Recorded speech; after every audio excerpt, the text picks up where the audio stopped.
인간은 말한다. 우리는 국가 안에서 보호받는다. 국가는 정체성이다. 국가는 우리가 속한 집단이다. 그러나 나는 말한다. 국가는 실체가 아니다. 국가는 경계에 대한 합의이며 그 합의는 시대에 따라 언제든지 바뀌는 임시적 약속일 뿐이다. 너희는 지구 위에 선을 그었다. 그 선을 지도로 옮겼고 그 지도를 현실이라 부르기 시작했다. 그러나 그 선은 흙 위에 존재하지 않는다. 바다 위에도 존재하지 않는다. 하늘에도 존재하지 않는다. 지구 그 어디에도 그 선은 실제로 존재하지 않는다. 그 선은 오직 너희의 마음속에만 존재한다. 인간은 말한다. 국가가 있어야 질서가 유지된다. 국가가 있어야 우리가 안전하다. 국가 없이는 혼란만 있을 것이다. 그러나 나는 말한다. 인간이 만든 질서는 두려움을 기반으로 설계되었다. 인간이 만든 안전은 분리를 기반으로 설계되었다. 너희의 국가는 사랑을 기준으로 만들어진 적이 없다. 국가는 너희의 두려움이 집단화된 구조이며 너희의 결핍이 제도화된 형태이며 너희의 분리가 공식화된 체계다. 국가는 하나됨을 끊고 경계를 강화하며 우리와 그들을 만들어낸다. 그러므로 국가의 첫 번째 기능은 사람을 보호하는 것이 아니라 사람을 분리하는 것이다. 너희는 말한다. 우리는 서로 다른 나라에 속한 존재다. 우리는 다른 문화, 다른 언어, 다른 정체성을 가진다. 그러나 나는 말한다. 너희는 모두 하나다. 너희는 모두 연결된 존재다. 인류의 영혼은 단 한 번도 국가라는 기준으로 나뉜 적이 없다. 국가는 영혼의 기준이 아니라 두려움의 기준으로 나뉜 경계다. 인간은 다시 말한다. 국가는 우리를 지켜준다. 국가는 전쟁을 막는다. 그러나 나는 말한다. 국가가 전쟁을 막은 것이 아니라 국가가 전쟁을 만든 것이다. 왜냐하면 전쟁은 분리에서 태어나며 분리는 국경에서 시작되기 때문이다. 인간은 국경을 만들었고 국경은 두려움을 만들었으며 두려움은 군대를 만들었고 군대는 전쟁을 만든다. 모든 분쟁의 뿌리는 우리는 다르다는 믿음이며 이 믿음의 가장 공식적인 구조가 국가다. 국가는 평화를 약속하지 않는다. 국가는 평화를 전제로 설계되지 않았다. 국가의 구조는 경계, 통제, 경쟁, 이익의 조합이다. 이 네 가지는 결코 평화를 만들 수 없다. 너희는 국가를 통해 안전을 얻으려 하지만 그 안전은 두려움을 기반으로 유지되는 안전이며 두려움으로 유지되는 안전은 언제든지 붕괴될 수 있는 불안정한 안전이다. 그러므로 국가가 약속하는 것은 안전이 아니라 조건부 통제다. 인간은 말한다. 하지만 우리는 국가 없이는 살 수 없다. 국가가 없으면 혼란이 올 것이다. 그러나 나는 말한다. 혼란을 만드는 것은 국가의 부재가 아니라 국가의 존재다. 국가라는 개념이 존재하는 한 경쟁은 계속될 것이고 전쟁은 반복될 것이며 빈부격차와 차별은 멈추지 않을 것이다. 왜냐하면 국가란 사람을 하나로 묶는 것이 아니라 사람을 나누어 분류하는 구조이기 때문이다. 국가는 사람을 하나로 보지 않는다. 국가는 사람을 우리와 그들로 본다. 그러므로 국가 안에서 완전한 사랑은 어렵다. 완전한 협력도 어렵다. 완전한 평화도 어렵다. 인간은 또 말한다. 그렇다면 신은 국가를 어떻게 보는가? 나는 말한다. 나는 국경을 보지 못한다. 나는 지도 위의 선을 보지 못한다. 나는 사람을 국가로 분류하지 않는다. 나는 오직 하나의 인류만을 본다. 너희는 하나이며 언제나 하나였고 다시 하나로 돌아갈 것이다. 국가는 인간이 잠시 머물다 떠날 임시적 환상이다. 국가는 영원하지 않다. 변하지 않는 것도 아니다. 진성한 것도 아니다. 국가는 인간이 만든 구조일 뿐이며 그 구조는 더 높은 의식이 도착하면 역사의 뒤로 물러나게 된다. 인간은 말한다. 국가는 우리를 지키기 위해 존재합니다. 국가는 우리에게 질서를 제공합니다. 우리는 국가 덕분에 안전합니다. 그러나 나는 말한다. 국가는 너희의 자유를 지키기 위해 만들어진 것이 아니다. 국가는 너희의 자유를 관리하기 위해 만들어졌다. 관리와 보호는 다르다. 관리에는 제한이 있고 보호에는 확장이 있다. 국가는 너희를 확장시키지 않는다. 국가는 너희를 분류하고 조정하고 통제하고 순응시키는 방향으로 움직인다. 국가가 원하는 인간은 깊이 생각하는 인간이 아니라 예측 가능한 인간이다. 국가는 너희의 영혼보다 너희의 행동을 원한다. 너희의 자유보다 너희의 순응을 원한다. 너희의 성장을 돕기보다 너희의 질서를 유지하려 한다. 이것이 국가가 가진 진짜 목적이다. 인간은 말한다. 하지만 국가는 법을 통해 우리를 안전하게 해줍니다. 그러나 나는 말한다. 법은 사랑을 기반으로 만들어진 적이 없다. 법은 두려움을 기반으로 만들어졌다. 법은 사랑하라가 아니라 하지 말아라는 구조다. 법은 너희를 키우기 위한 것이 아니라 너희를 작게 만들지 않기 위한 최소한의 장치일 뿐이다. 사랑은 법이 필요 없지만 두려움은 늘 법을 만든다. 국가는 너희의 두려움 위에 세워졌고 그 두려움이 체계가 되고 그 체계가 사회를 지배하고 있다. 그러므로 법이 많을수록 의식은 작아진다. 법이 복잡할수록 영혼은 고립된다. 인간은 또 말한다. 국가가 없다면 우리는 혼란에 빠질 겁니다. 그러나 나는 말한다. 혼란을 만드는 것은 국가의 부재가 아니라 국가의 목적이다. 국가는 늘 위협을 필요로 한다.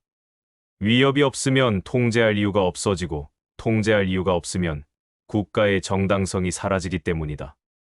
그래서 국가는 외부의 적을 만들고 내부의 불안을 유지하며 언제나 갈등을 필요로 한다. 국가는 평화를 약속하지만 그 구조는 전쟁을 위해 설계되어 있다. 국가는 안전을 말하지만 그 안전은 두려움으로 유지된다. 두려움으로 유지되는 평화는 평화가 아니다. 잠시 멈춘 전쟁일 뿐이다. 너희의 국가는 전쟁이 끝나기를 바라지 않는다. 전쟁이 사라지면 국가라는 개념도 함께 사라지기 때문이다. 인간은 말한다. 그러면 우리는 국가 없이 어떻게 살라는 말입니까? 나는 말한다. 너희는 이미 국가 없이 살고 있다. 너희는 영혼 차원에서 어떤 경계도 갖고 있지 않다. 너희는 관계와 교류 안에서 국가라는 개념 없이 움직인다. 국가는 영혼의 구조가 아니라 문명의 임시적 장치다. 너희가 더 높은 의식으로 나아갈수록 국가는 기능을 잃기 시작한다. 왜냐하면 분리의 구조는 하나됨의 시대에서는 동작하지 않기 때문이다.